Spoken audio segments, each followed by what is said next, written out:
ayca donc fii téléspectateur ñu ngi ci actualité Aliou Sow donc ñu tàmbali rek comme d'habitude ak Walf Quotidien donc Walf Quotidien dikkaat ci Benno Bokk Yaakaar ñeel élection locale yi di xam ne ni que nag jamono ji chantage yi bëri na bu baax a baax ñeel investiture yi ndax am na ñu bëri ñu nga xamante ni jamono ji ay ténor lañ au sein de Benno Bokk Yaakaar xam nañ ni naam du ñu nekk candidat xëy na waaye faaw rek ñu amal li nga xamante ni moo di ab chantage nekk nag lu nga xamante ni jamono ji nemmeeku nañ ko bu baax. waaw ñii ci maire yi lañ nekk. te dañuy tiit ke ni kenn du leen renouveler. en tout cas kenn du leen jàppale. le patron de Benno Bokk Yaakaar. moom Macky Sall du leen jàppale. dafa xëy na dañuy soupçonné ni Macky Sall dafa bëgg jël ñeneen. teg leen ci seen place. ñooñu mooy maire yi nga xam ne dégg nga maam ñi ngi nekk toujours en position et que bëgg renouveler encore seen mandat. ñeneen ñi ngi nekk des gens yoo xam ne Macky Sall moom moo leen wane. moo leen defar à travers des responsabilités yi nga xam ne moom la leen jox. ñooñu aussi ñi ngi menacé ñi nga xam ne ñoom ñoo nekk ci seen camp te yor ay maires yi parce que ñoom tamit bëgg nañu ay maires yi. bëgg nañu récupérer maires yi nekk foofu. pour mën a am surtout boo gisee xeex bi yëpp am c'est pour que ñu mën a am une survie politique après Macky Sall. parce que ñëpp xam nañ ni. mais élection yi bu amee. après 2024 en principe théoriquement Macky Sall ne serait plus président de la République. te ñoom pour ñu mën a continuer di am une assise politique après Macky Sall. il faut que ku nekk fi nga taaju fa ndax nga mën a après continuer di reyante yaa xam après kan ngay àndal. après Macky Sall donc yooyu yëpp faisant ça fait que ku si nekk yaa ngi. ngay mën a def pour chantage selon sa position président Macky Sall pour que mu jéem la fi teg par force parce que yaa ngi naan kii bu ma fi tegul mooy man yàqu naa définitivement parce que après lan laay doonati parce que ou alors je ne serai plus directeur général si je suis directeur général d'une société nationale ou alors je ne serai plus ministre de la République donc mairie bi kese moo may dese pour mu mën a amaat une survie politique xaw ma kan laay mën a àndal mais au moins bu boobaa dina am loo xam ne dina am arme boo xam ne téye naa ko pour mën a débattre ci yeneen coalition yoo xam ne certainement dina am dans une démocratie telle que la démocratie sénégalaise. Donc forcément day compliqué si ñu bari et surtout ci gi muy gën a compliqué mooy Macky Sall. Qu'est-ce qu'il va faire? Surtout. Qu'est-ce qu'il va faire? Qu'est-ce qu'il a dans sa tête? Comment il va faire les choix? Moi je crois que le président Macky Sall va faire le petit malin. D'accord. Alors vous allez me dire lan mooy le petit malin. mooy dina am ñoo xam ne Macky Sall dina leen yéen ñi laa bëgg ngeen bàyyi diw sàngam maxu mu dem béréb sàngam jiite fa parce que man maxu laa choisir. waaw. amiin. en revanche. en revanche Macky Sall dina ci suuf dina ne Mariam Ndiaye. dama bëgg nga dem nekk candidat. waaye yónniwuma la. mën naa la dimbali nag. waaye. day am ay mbërëm yu muy ngemb daal. léegi vous vous débrouillez. man après du ma si taq. bu mbir yi si génnee. kopp doole on se rendra bien compte kan moo mën moromam. am na ñoo xam ne du leen taxal dina leen bàyyi ñu dem gérer. wax ko certainement officiellement mais am na ñoo xam ne Macky Sall dina leen jàppale ci suuf. bàyyi leen ñu demal seen bopp. mais est-ce que am na ñoo xam ne aussi du leen recaser jox leen benn poste de responsabilité. am na ñoo xam ne mun na leen wax léegi bàyyil mairie bi.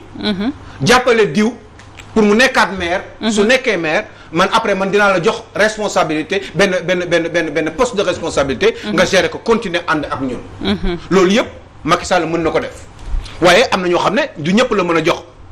ay poste te du ñëpp la mën a jox ay positionnement au niveau des mairies parce que tout simplement ñëpp bëgg te ñëpp mënuñu am waaye am na ñoo xam ne Macky Sall dina leen seetaan du leen wax dara bàyyi leen waaye bàyyi boobu est-ce que fàttaliku ngeen benn affaire parce que politique bu ñu ngay analyser da ngay xool aussi un petit peu da ngay def ay rétrospective xool li fi jot a xew démb Aminata Mbengue Ndiaye Aminata Mbengue Ndiaye moom la ñu jàppale woon. bi koy Moustapha Diop di daaneel. dégg leen baax li ma leen di wax pour wax leen exemple illustrer exemple bi ma leen jox léegi nii. Moustapha Diop ministre de la industrie ak yu demee noonu machin tout ça. Les petites et moyennes entreprises. maire de Louga. maire de Louga. bi muy daaneel Aminata Mbengue Ndiaye du woon candidat officiel bi. waaye nan la ko daane fan la jëlee ay moyens. bi mu paree fan la mujj fan la fësee nan lañ ko félicité après di ko jox ay postes ministériels. bi mu paree ba daaneel Aminata Mbengue Ndiaye. waaye moom Moustapha Diop moom doonul woon candidat officiel bi. majorité bi. moom Aminata Mbengue Ndiaye moo doon candidat officiel waaye bi ñu daanee Aminata Mbengue Ndiaye wax gi si la jeex. Aminata Mbengue Ndiaye am na lu ñu ko defalee. jox ko poste ministère de l'élevage et cetera. keneen ki Moustapha Diop. ñu gën ko dooleel moom tamit. pourtant Moustapha Diop moomu doonul woon. candidat officiel bi. waaye est-ce que doonul woon candidat officiel. ci suuf jàppale wuñ ko kan moo ko may doole ba mu mujjee détrôner Aminata Mbengue Ndiaye. ci ko def yàlla rek ko xam.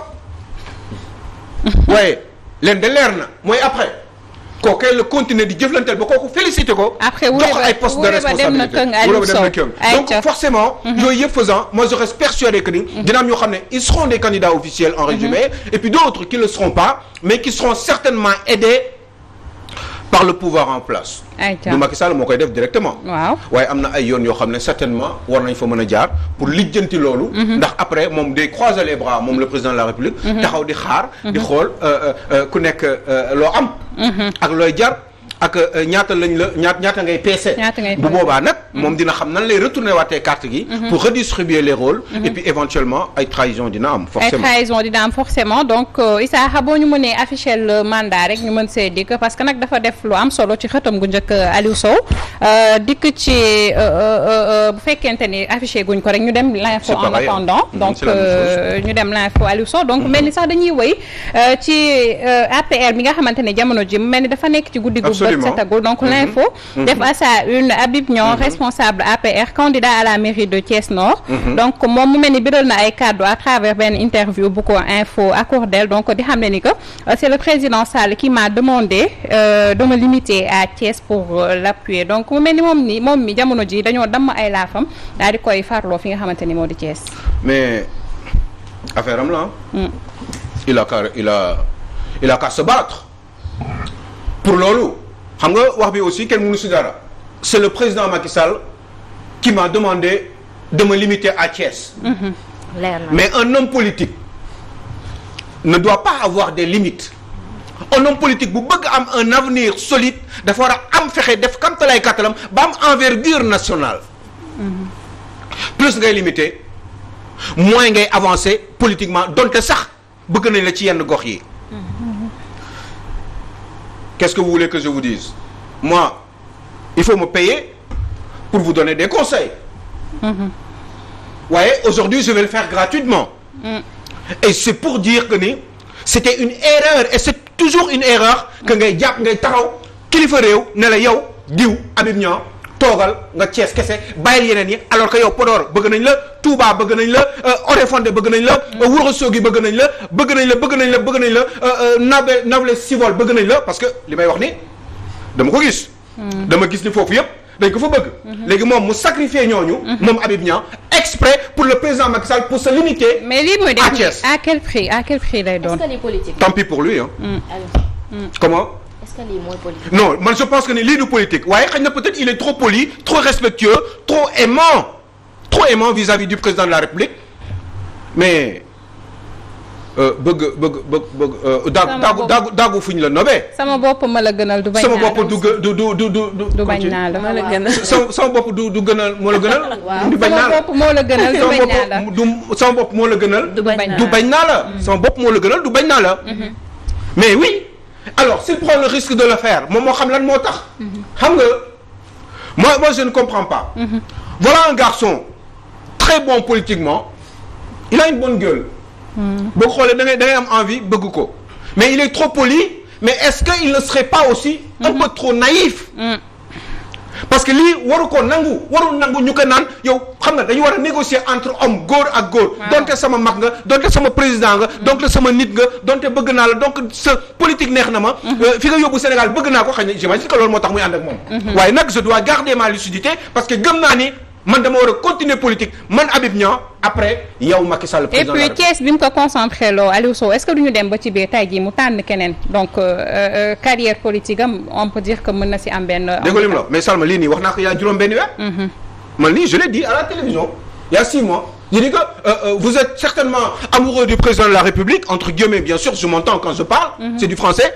Mais tant pis pour vous parce que ëllëg vous n'auriez que vos yeux pour pleurer. wallaay. et j'espère que ça ne serait pas trop tard. j'espère que léegi trop tard ndax ay daggitu rongoñ commencé di génn nga fomp ko. continuer góorgóorlu dem rayante ko balaa rongoñ ñëpp parce que rongoñ ñi bu demee ba bari ba tuuru. c'est fini dootoo amati kattan. pour continuer am doole politique pour continuer def li nga bëgg a def pour ce réew. moi je ne suis pas d'accord avec lui. bu ko doon keneen aussi ce serait pareil. ce n'est pas une bonne attitude ce n'est pas dans les bonnes stratégies politiques. kuy def politique am avenir xam ne kii fi nekk président de la République dina fi jóge. te yow da nga war a continuer di am une assise nationale. di am cette envergure nationale boo xam ne moom moo lay permettre que après képp ku fi mënti nekk nga continuer mooy politique parce que lii danañ ko sacrifier. te waxoon naa dinañ ko rendi de. xaw ma nag ndax c'est trop tard wala déet. je verrai bien la suite. mais lii nii s'il ne fait pas gaffe. il sera définitivement déconstruit. on verra politiquement. bien la suite. Aliou Sow et encore une fois il n'aura que ses yeux pour pleurer. et ce serait tant pis pour lui. ayca am na solo donc Aliou Sow bu ñu paree ci l'info ñu dem ci le mandat donc le mandat comme ni ñu ko waxee léegi donc mi ngi noonu def lu am solo ci xëtam gu njëkk dikk ci trafic de passeport impliquant des députés la diplomatie sénégalaise souillée donc mel ni lii lay le mandat def ci xëtam gu njëkk Aliou Sow. gàcce. gàcce bi ma déggee ñu dis le mandat mi ngi koy wax. bi ma déggee ambassade. la représentation. bi nga xam ne ki nga xam ne ñoom ñooy représenter Afrique ak Amérique au Quai d'Orsay. mooy le ministère des Affaires étrangères française. ak xaw ma lan européenne. ñu ne léegi ñoom dañuy commencer di vérifier képp ki nga xam ne. dañuy def audit ci diplomates sénégalais yi nekk France. di xool vérifier encore seen passeport pour xool ndax véritablement ay diplomates lañ. ñu ne léegi dañuy xoolaat léegi lépp luy passeport ndax li ñu dégg. ci réew mi réewu Sénégal. ils vont vérifier ndax léegi crédibilité passeport diplomatique yi nga xam ne moom la sénégalais di joxe moom la autorité sénégalaise yi di joxe à tout va. ñu ne léegi nag ñoom loolu mënatul continuer parce que li ñu si dégg ñaaw na et trafic bi bari na. et c'est une honte et ñoom loolu. Sénégal na assumer ay responsabilités waaye ñoom loolu ñoom duñ ko assumer duñ ko nangu. ñoom la République française. ma am ci gàcce lool. wallaay. mais on va essayer d'en parler. et puis réflexion bi yóbbu ñu ba sur la diplomatie sénégalaise. qui est naturellement aujourd'hui flétrie. et même souillée. comme ça a été indiqué dans le mandat. et c'est dommage parce que lii dafa ñaaw ndax. xëy na passeport diplomatique yi. corruption am dafa. mais kan moo mën a jël loxoom ci kaamil waat ni Sénégal dans toute l'administration sénégalaise. corruption amu fa. ak njuuj njaaj. mais kan moo war a mën a wax loolu fii ci biir Sénégal. mariage contre nature yi nga xamante ne tey jii mu mel ni dossier bi mu ngi koy révéler nekk ay mbir yu nga xamante ne doy na waar loolu naka lañu mën a eggee à un tel niveau tey. mais j'en prie. Aliou Sow. li nga wax léegi di gàcce national. bravo bien vu gàcce national j'aime bien. gàcce national ñëpp instant bi bu ñu demee ba tey français yi naan ñu ñëpp a ñuy moytu instant bi ñëpp a ñuy daw imagine kenn yor passeport diplomatique dugg ci biir dañ lay ndiiraat dinañ la xool topp la yow riir bi ngay am ñi yor passeport normal sax duñu ko am. dañuy waxante dëgg. gis nga ni ay magum jëmm ñoo nekk ci kaw ay kilifa. gis mbir mi boo nekk pat ak organisé ndax bu fekkoon nit a feebar wala sa mbokk. wala koo xam ne peut-être ci beneen pays la nekk président wala daal di nga génn léegi def ak communiqué masawu ko. lii ñun dañoo war a masawu parce que ñun amuñu opportunité peut-être jot ci ay passeport diplomatique. mais war nañu mën a. leeral mbir mi. parce que tamit bu ñu toogee ñun dañu léegi. dañu waxante ne Sénégal bi monde bi ñëpp ñuy daw. lii nag dañu koo lijjanti parce que ñun Sénégal askan bi bëgg nañ ci loo xam ne lu leer la. ñu ngi noonu. Aliou Sow fi nga téye baax na. mais oui mais c'est normal en même temps parce que ñun dañu nekk réew boo xam ne réew c'est un pays de corruption. c'est un pays où transparence amu fi. c'est un pays où justement mais c'est pas étonnant xam nga. bon yaa ngi wax ci passeport diplomatique yi mais sànq maa ngi dégg yaa ngi wax ci people. ay sénégalais yoo xam ne dañu am xaalis ba di jox seen jabar ay 12 kilos or ci seen kaw. da ngay gis ay sénégalais yoo xam ne dañuy am ay 10 bâtiments ci réew mi 4 étages des bâtiments à milliards di ko tabax ci ay zone géographique sénégalaises yoo xam ne mètre carré bi ay 500 000 francs lay jar. ces gens-là ñu ngi ci réew mi chaque jour ñu changé la ay oto yu bees ay oto à 50-80 millions. mais ces gens-là kenn du leen wax dara. voilà on est dans un pays où on a le droit d'avoir des milliards Yeewu Subatel am ay milliards ay millions ou milliards te kenn du la laaj foo ko jëlee. voilà dans ce pays où on a des gens qui ont énormément d'argent et pourtant kenn xamul lan la ñuy liggéey kenn xamul ban société la ñu créé kenn xamul ñaata la ñuy fay ay impôts kenn xamul ñaata employé la ñuy fay ci réew mi. ba ki démb dama dem ci benn station d'essence waa ji jaay na essence ba pare jàmm sant ak man. ne ma bind leen ci ñun ngir yàlla wala sóoli sonn nañu.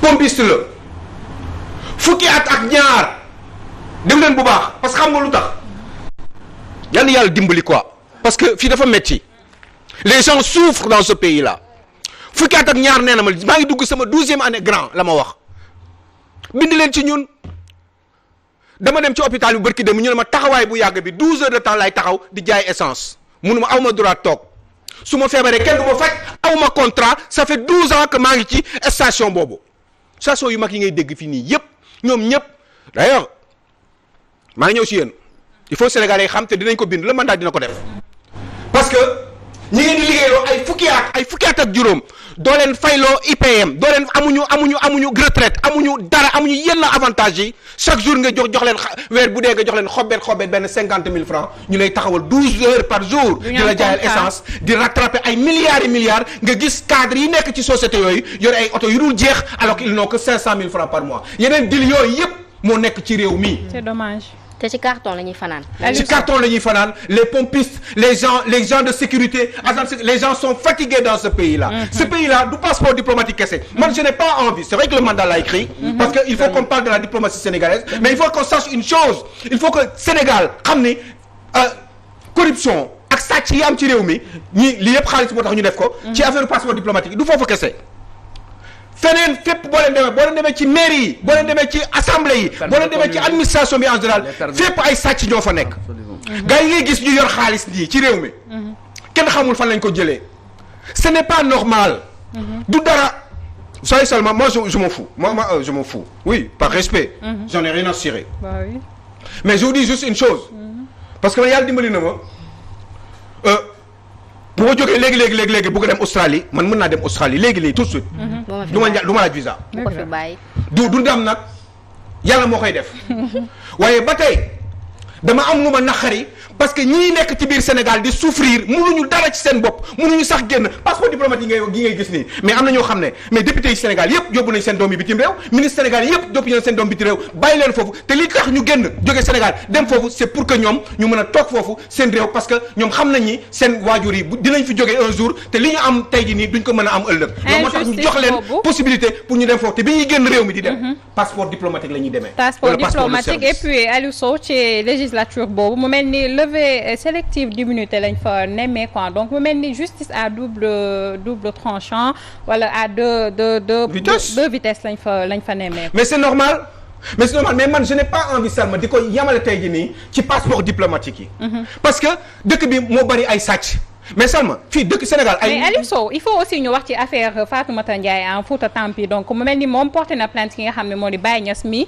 bokkoon ci Fouta Tampi ñu convoqué woon ko démb ñibbiwaat na këram mais nag mu mel ni justice jamono ji mi ngi woyal ci mbir. waaw parce que Fatoumata Ndiaye Tampi dañ ko jëkki dañ yeewu subatal jéppi ko mais boo leen jéppi da ngeen jéppi Sénégalais yëpp ñu si bari xam nga lu tax parce que Fatoumata Ndiaye Tampi Fouta Tampi. lenn kese la gis dañ ko jox.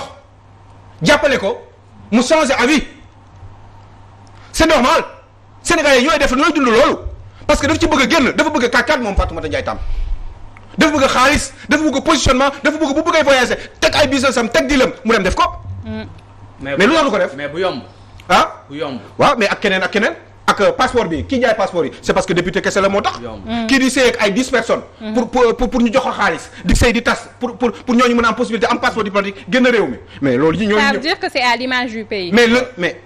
mais wax leen ma du loolu. c'est dommage. dites-moi autre chose prouvez-moi que ni. li may wax ni du loolu xëy rek nañu Fouta Weli. mais c'est normal. mais c'est normal mais dans d'autres domaines aussi c'est pareil da ngay gis ay nit yoo xam ne. seen positionnement la mais nan ngay mosee gis nan ngay. ay mbiram daa mujjee weli dafa mujjee weli mais est-ce que du moom moo tampi woon ba tax tey mu boo Fouta bi. mais dëgg la mais si Fouta ay tampi kay les habitants de Fouta sont tampi.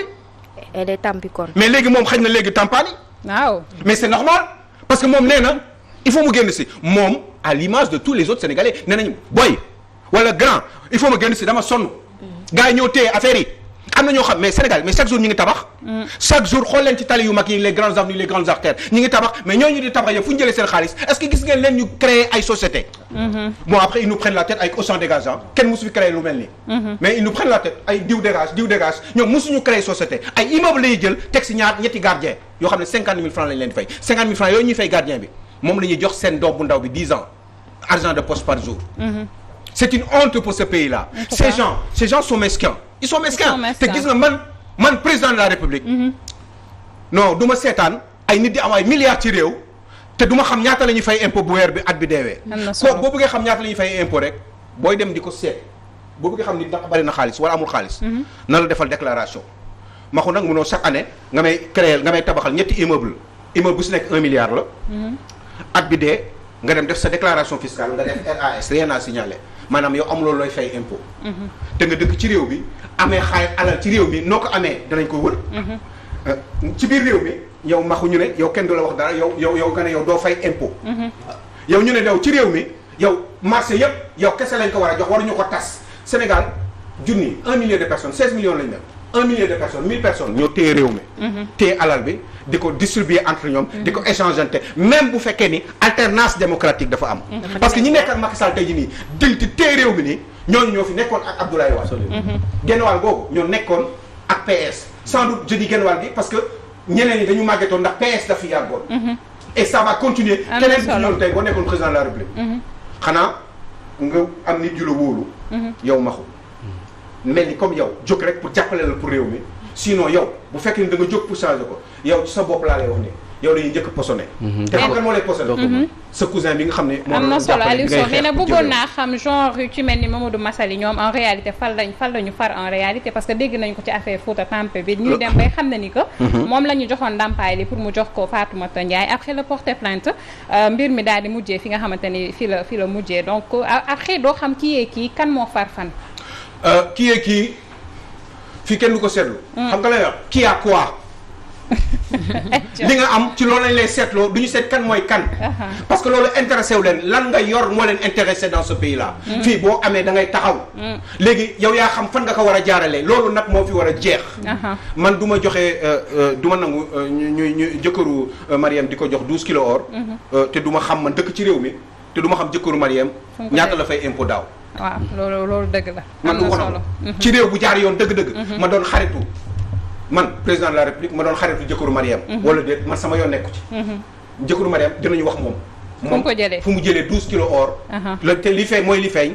te nan la ñu war a def pour mbir yi jaar yoon moom jëkkëru Mariam boobu ñaata la fay ci impôt. ces gens là qu'est-ce qu'ils travaillent dañu créer entreprise yoo xam ne da nga ko gis léegi ñu ne entreprise yooyu ñu ne diw ak diw moo koy waxtu bi xoj nañu mais vraiment waxtaan bi amoon na solo lool. ce pays va mal ce pays est infecté de corruption et de corrupteurs yéeme na lool ñu lay et de gens mauvais ñu ñàkk yërmande ñu bon ñu soxor yoo xam ne chaque jour ñu ngi dem di yóbbu ay kilos ceeb ci ay daayira. dëgg la xanaa sans doute c'est pour se rattraper ñu lay jaajëfal bu baax a baax vraiment actualité bi amoon na solo ñu jaajëfal la j'espère que j'ai bien travaillé comme toujours assistant Néné maman Khady Seck maman Gisèle Goudiaby madame Fatima Samoura bu FIFA ak ki nga xamante ne moo di suñu papa Ousmane Sow ak Assane Gueye depuis la France donc mel nekk nañ sama ay nitu bopp ma leen di béggee bu baax a baax Gora ak Mariam Gueye moom mooy jëkkëru si elle est à Lille jëkkëru Gora mooy jabaru Gora Gueye et puis Gora Diop et puis Mariam boobu mooy rakku Mame Mactar Gueye bu Jamra.